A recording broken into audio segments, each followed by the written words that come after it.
நான் கதை சொல்லிட்டு தனுஷ் சார்கிட்ட இறங்கி வந்த பிறகு திருப்பி கூப்பிட்டு ஓகே சார் பரவாயில்ல தேங்க்யூ சார்.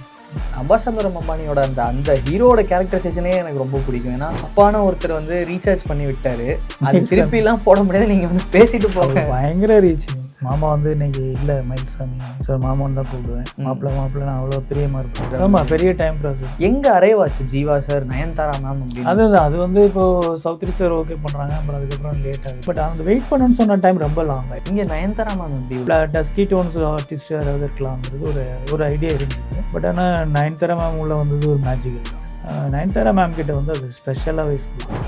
நானே ஒரு நாள் கேட்டேன், 2 பேர் இருக்கீங்களா கேரவனில் வெளியில் ஒரு ஆள்? அவ்வளோ குயிக்காக சாரி தான் சொல்லுவேன் சேஞ்செல்லாம். அப்படியே எப்படின்னா வந்துட்டே இருப்பாங்க, திரும்பி பார்த்தா வந்துட்டு இருப்பாங்க. பண்ணிட்டே இருக்கும்போது அடிச்சிருங்க மேம் அப்படின்னு சொல்லி நான் டேக்கில் தான் கமெண்ட். யார்? அவங்க அம்மாவை. ஓகே மேடம் வந்து அடிச்சிருங்கன்னு சொல்லி டேக்கில் தான் கமெண்ட் பண்ணேன். அப்புறம் தான் நான் சாரி பழைய சோறு பச்சை மிளகா சாங் எவ்வளோ பெரிய கிட்டு, அந்த சாங்கோட மாண்டேஜ் எடுத்துகிட்டு இருக்கேன். இந்த லிரிக் வந்து எனக்கு ஸ்க்ரீன் ஏஜுக்கு கனெக்ட் ஆகுமா? என்னுடைய சர்க்கிளில் உள்ள டேரக்டர்ஸ்க்கு வருத்தம் இருக்குது, நான் காமெடி படம் பண்ணலாம். அவங்க நேராக என்னை திட்டிகிட்டு தான் இருக்காங்க. வணக்கம் ராம்நாத் சார். வணக்கம், எப்படி இருக்கீங்க? நல்லா இருக்கேன், சூப்பர். இந்த படம் செம்ம பெரிய ரீச், நல்ல ஹிட்டு, காமெடி சீன்ஸ்லாம் அவ்வளோ சூப்பராக இருக்கும், எமோஷன் பயங்கரமாக இருக்கும். அந்த காமெடிக்காகவே நீங்கள் அடுத்து காமெடி போயிருக்கலாமோ? ஏன்னா இன்னைக்கு ரொம்ப கம்மியாயிட்டாங்கல்ல, நமக்கு பேர் தெரிகிற மாதிரினா கிரேசி மோகன் சார் சொல்லலாம், எம் ராஜேஷ் அவர் நல்லா. உண்மைதான். அது என்னென்னா அது எப்படியோ தெரில, அது ப்ராசஸ் ஆகிடுச்சு. இப்போ என்னுடைய சர்க்கிளில் உள்ள டேரக்டர்ஸ்க்கு வருத்தம் இருக்குது, நான் காமெடி படம் பண்ணலான்னு. அவங்க நேராக என்னை திட்டிகிட்டு தான் இருக்காங்க இப்போ வரைக்கும். கலவாணி டைரக்டர் சர்க்குணம், ஸோ அவர்லாம் வந்து நேராகவே திட்டிகிட்டு தான் இருப்பார். எங்களுக்கெல்லாம் வரலை, உங்களுக்கு வருது, அதெல்லாம் பண்ண மாட்டேங்கிறீங்க அப்படின்னு. அது அமையலை. என்கிட்ட காமெடி ஸ்கிரிப்ட் இருக்குது, பட் அது ப்ராசஸிங்காக கரெக்டாக அமையலை.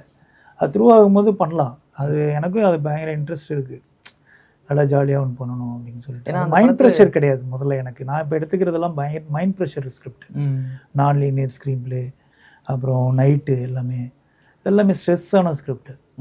ஸோ இதுலேருந்து வேறு ஒன்று பண்ணணுன்ற ஒரு இது இருக்குது. அது கதையும் இருக்குது, பார்க்கலாம். அமைஞ்சதுன்னா கண்டிப்பாக பண்ணலாம். இல்லை, இது இப்போ கேட்டதுக்காக சொல்கிறேன். நான் கதை சொல்லிவிட்டு தனுஷ் சார்கிட்ட இறங்கி வந்துட்டேன்.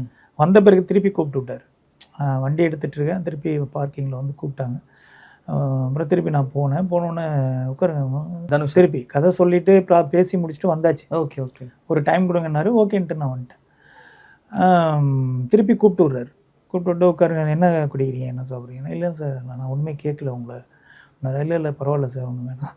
அசால்ட்டாக பண்ணுறீங்க காமெடி சீன்ஸ் எல்லாம், ரொம்ப என்ஜாய் பண்ணேன். சொல்லைன்னா அவங்க மாதிரி கில்ட்டாக இருக்கும், அதுதான் கூப்பிட்டேன் அப்படின்னாரு. ஓகே சார் பரவாயில்ல தேங்க்யூ சார்னு சொல்லிட்டு வந்தேன். ஸோ இது சொன்னதுக்காக சொல்கிறேன். ஓகே, ஹியூமர் சீன் எழுதணும்னு உட்காந்துலாம் எழுத முடியாது, அது இயல்பாக வரணும்.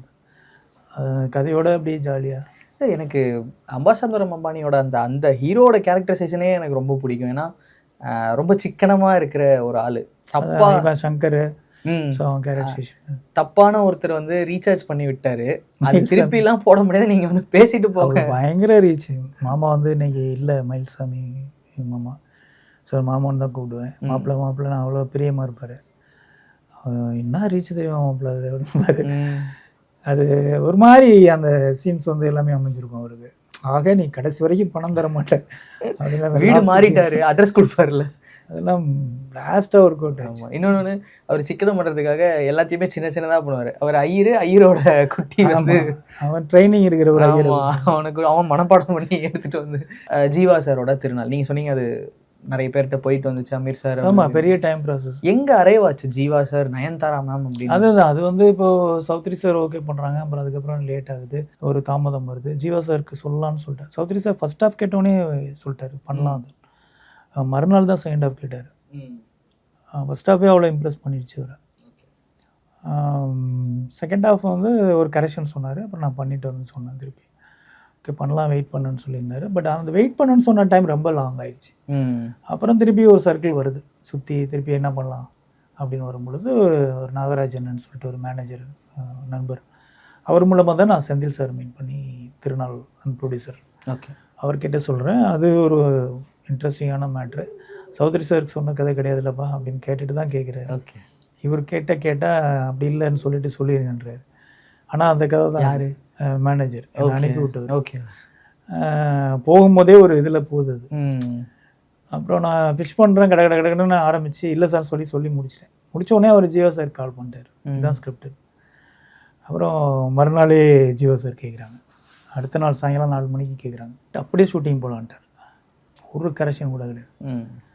அப்படியே ஸோ அப்படி தான் ப்ராசஸ் ஸ்டார்ட் ஆச்சு. ஓகே. இங்கே நயன்தாரா மேம் எப்படி உள்ள? ஆமாம், அது வந்து நான் லட்சுமி மேனன் அந்த மாதிரி ஒரு டஸ்கி டோன்ஸ் ஆர்டிஸ்ட் யாராவது இருக்கலாங்கிறது ஒரு ஐடியா இருந்தது. பட் ஆனால் நயன்தாரா மேம் உள்ள வந்தது ஒரு மேஜிக்கல் தான் அந்த ஸ்கிரிப்டில். அது ஆல்ரெடி பண்ணியிருந்த காம்பினேஷன் அதுக்கு அடுத்து பண்ணுறதுனால ஒரு ஹைப் இருக்குன்ற மாதிரி பிஸ்னஸ் ஆகும் இது பண்ணாங்க. அப்புறம் நரேட் பண்ணி பார்ப்போம்னு சொல்லிட்டு வாங்கி கொடுத்தாங்க டைம். நரேட் பண்ணோன்னே நல்லா இருக்குங்க பண்ணலான்ட்டாங்க. அப்படி ஓகே. ஏன்னா உங்களோட வாட்ஸ்அப் டிபியில் இன்னமும் நீங்கள் நயன்தாரா மேம் கூட பக்கத்தில் ஏதோ எக்ஸ்பிளைன் பண்ணிட்டு இருக்கிற மாதிரி ஒரு ஃபோட்டோ தான் வச்சுருக்கீங்க. உங்களோட பாண்ட் எப்படிப்பட்ட ஒரு பாண்ட்? இல்லை, பாண்டு என்ன இது கிடையாது. அவங்களா அதுதான் நான் எதுவும் இது பண்ணுறதே கிடையாது. அவங்க தான் என்ன ஓட்டிகிட்டே இருப்பாங்க. ஸோ கூப்பிட்டு டக்குன்னு அவங்க இப்படி உட்காந்துருப்பாங்க, நான் பாட்டு கிராஸ் பண்ணி வருவேன், அவங்க பாட்டு உட்காந்துருப்பாங்க சேர் போட்டு பக்கத்தில். நமக்கு வாங்க உட்காருங்கன்னு சொல்லிட்டு ஏதாவது சாக்லேட் கொடுப்பாங்க, அது சாப்பிட்ற வரைக்கும் உட்காருங்க. அப்புறம் இது ஏதாவது ஒரு நியூஸ் பற்றி கேட்பாங்க, தெரியலையே அப்படிங்க, சிரிச்சுட்டு ஓகே கிளம்புங்கன்றவாங்க. ஸோ திருநாள் பற்றி தவிர வேறு எந்த ஃபோக்கஸுமே ராம்நாத் இல்லை அப்படின்னு சொல்லிட்டு ஜீவா சார்கிட்ட கிண்டல் பண்ணிட்டே இருப்பாங்க. அப்புறம் மகேஷ் முத்துசாமி கேமராமேனுக்கு எனக்குமான அந்த அந்த கெமிஸ்ட்ரி பற்றி ஓட்டிகிட்டே இருப்பாங்க. ஏன்னா 2 பேரும் பேசிக்கிறதே கிடையாது, ஒரு ஷூட்டிங் நடக்குது, எப்படி நடக்குதுன்னே தெரில அப்படின்ட்டு. அப்புறம் என்னையாவது பகலில் சீன் எடுத்துகிட்டு இருப்பேன், என்ன ராம்நாத் நம்ம ஷூட்டிங் மாதிரியே இல்லையே, அது இதை மாற்றிடலாம், நைட் போயிடலாம் அப்படிம்பாங்க. நானே ஒரு 4-5 சீன் தான் பகலில் வச்சுருக்கேன் அப்படின்ட்டு. அது மாதிரி பட்டு இதெல்லாம் ஒரு பக்கம் இருந்தாலும் செம்ம ஆர்டிஸ்ட். அதெல்லாம் சும்மா சொல்ல முடியாது, டெடிக்கேட்டட். அந்த உயரத்துக்குலாம் எப்படி வர முடியும் அப்படின்ட்டு யோசிச்சு பார்க்கும்போது நான் அருகாமையில் இருந்து அதை பார்த்தேன். கிளம்புன உடனே இன்ஃபார்ம் பண்ணுவாங்க, கிளம்பிட்டாங்க மேம், இத்தனை மணிக்கு வந்துடுவாங்க, ஷார்ட்டை ரெடி பண்ணி. அதே மாதிரி வந்த உடனே அவங்களுக்கு கமிட் ஆயிடணும், நடிச்சிடணும், அந்த தொழில் பக்தி. ஸோ அதெல்லாம் வந்து அது. அப்புறம் வந்து காஸ்டியூம் சேஞ்சுக்கு வந்து எல்லா ஆர்டிஸ்ட்டுமே டைம் நிறைய எடுத்துப்பாங்க நான் பார்த்த வரைக்கும். நயன்தாரா மேம் கிட்ட வந்து அது ஸ்பெஷலாகவே சொல்லலாம்.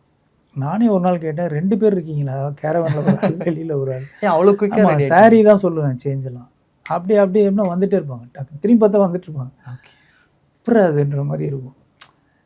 அந்த மாதிரி அந்த ஷூட்டிங் டைமை வந்து நம்ம பேஸ் பண்ணாமல் எப்படி ரெடி ஆகணுங்கிற அந்த ப்ராசஸ்ஸு, அதெல்லாம் வந்து அவ்வளோ பெரிய உயரத்தில் இருக்கிறவங்களுக்கு வந்து அவசியம் இல்லை, கொஞ்சம் இருந்தால் இருக்கட்டுமே, வெயிட் பண்ணிட்டுமேன்னு கூட நினைக்கலாம். பட் ஆனால் அவ்வளோ சின்சியராக இருக்கும், ரொம்ப சின்சியரான ஆர்டிஸ்ட். அவங்களோட டெடிகேஷனுக்கு ஒரு எக்ஸாம்பிள் வந்து உங்கள் ஸ்பாட்லேயே ஒன்று நடந்ததாமே சார், நீங்கள் அடிக்க சொன்னி ஒரு எபிசோட். ஆமாம், அது இன்ட்ரோல் பிளாக்ல அது மட்டும் நான் கொஞ்சம் டேரிங்காக டிசிஷன் எடுத்துட்டேன். சொல்லிட்டீங்க?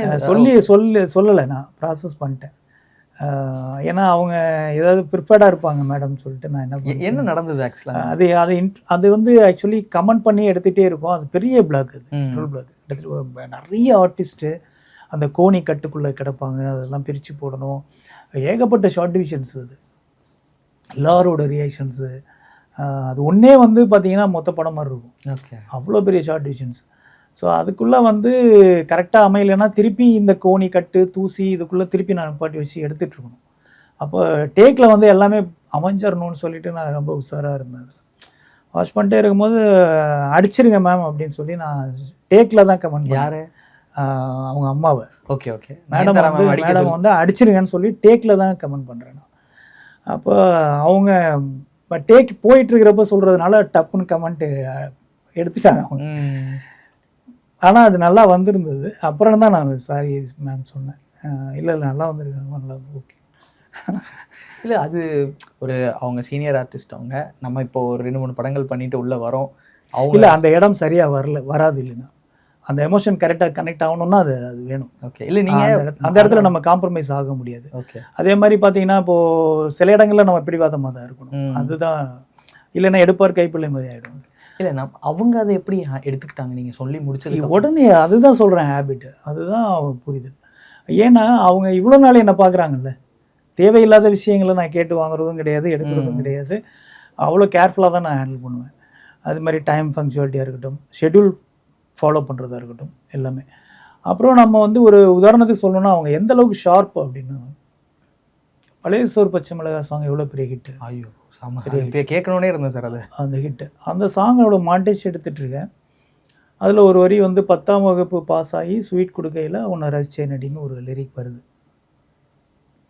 இவங்க நடந்து வரணும், ஒரு ஷாட் எடுத்துகிட்ருக்கேன். அப்போது ராமநாதன் அப்படின்னு சொல்லிட்டு கூப்பிட்றாங்க. கூப்பிட்டு இந்த லிரிக் வந்து எனக்கு ஸ்க்ரீன் ஏஜுக்கு கனெக்ட் ஆகுமா அப்படின்னு கேட்குறாங்க. நான் வந்து இவ்வளோ வருடங்கள் நடிச்சிட்ருக்கேன். 10ஆவது பாஸ் ஆகி ஸ்வீட் கொடுக்கையில் ரசிச்சேன் நடிங்கிறது என் ஏஜுக்கு கனெக்ட் ஆகுமா அப்படின்னு கேட்குறாங்க. ஆகாது. அவங்க எங்கே என்ன ரொம்ப பிடிச்சது அப்படின்னா ஆகாது மேம்னு சொல்கிறேன். அப்படி எடுக்கிறீங்க, நான் அதுக்கு முன்னாடி உள்ள லிரிக் எடுக்கிறேன். ஸோ இந்த லிரிக் வந்து ஆல்டர்னேட்டிவ் பண்ணியாச்சு. ஓகே. பண்ணி ரெக்கார்டிங் போயிட்டுருக்கு. அது வந்துடும், அது நம்ம நாளைக்கு தான் எடுக்கிறோம். சொன்னோன்னா பயங்கர ஷாக். பரவாயில்ல, ஷார்ப்பாக தான் இருக்கான். Okay okay. ஏன்னா நான் அவங்கள ஸ்க்ரீனில் பார்க்குறேன், விஷுவல் பண்ணும்போது பார்க்கும்போது எது கனெக்ட் ஆகுது எது கனெக்ட் ஆகலன்றதை நம்ம பிரித்து பார்க்கணும். ஓகே. அவங்களுக்கும் அது தெரிஞ்சு அந்த சேம் வேவ் லென்த்தில் அவங்க இருந்தாங்க. அதுதான் சொல்கிறேன், அவங்க எவ்வளோ ஷார்ப் அப்படின்னு அப்சர்வ் பண்ணிகிட்டே இருப்பாங்க. ஓகே. அது மாதிரி ரொம்ப சின்சியராக இருக்கணும்னு நினைப்பாங்க. ஏடி எல்லாருமே ரொம்ப சின்சியராக இருக்கணும் அப்படின்னு நினைப்பாங்க. ஸோ அதில் ஏதாவது மிஸ்டேக்ஸ் இருந்தால் கூட அவங்களுக்கு கொஞ்சம் கோவம் வரும். ஸோ அந்த மாதிரி ரொம்ப நைஸ் பர்சன். அந்த இமேஜுக்கும் அவங்களுக்கும் சம்மந்தமே கிடையாது. அவங்க பழகிறது எல்லாம்